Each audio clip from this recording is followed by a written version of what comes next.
So let's go back, let's say 50 years, Juha, because this happiness, this contentment, this ability to be completely satisfied in your present position, that doesn't happen by itself. You guys had to actually develop a society that works in that environment. Can you tell us a little bit about what Finland has done over the last 50 years that got it to this 8 straight years of top of the happiness ranking? Yeah, that's a cunning question. It's like I think it's probably a multitude of factors. It relates to the political being very at the center and not leaning too much in any direction, and just focusing on keeping peace there and not getting anybody angry and just building up things. We have to remember that because officially Finland was deemed to lose in the Second World War, part of that then that agreement was that we had to provide, I don't know what that's in English, but give things to produce things for Soviet Union. And even though it seems like why we had to do as a small country for that, but it actually boosted our economic development because we had to produce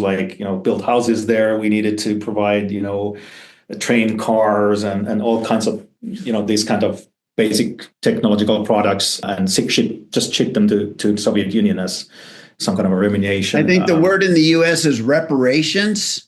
Yeah, might be. Yeah, that sounds like right. Yeah. Anyway, but I think that has had, despite all, gave this nice kind of boost in the economy.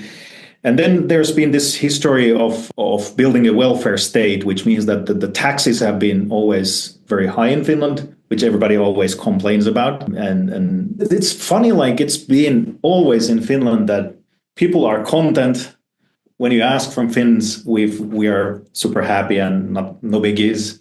But then we have this tendency of always complaining about nitty-gritty things like, the taxes are too much and all that. But of course, as you know, the flip side of the high taxation is then quite big government spending. And of course, that's in social welfare, education, building infrastructure, these kinds of things. So I think that has also paved the way in people's content or satisfaction that the basic things are running. And the very low corruption throughout the years, I think we've ranked quite high on those rankings as well.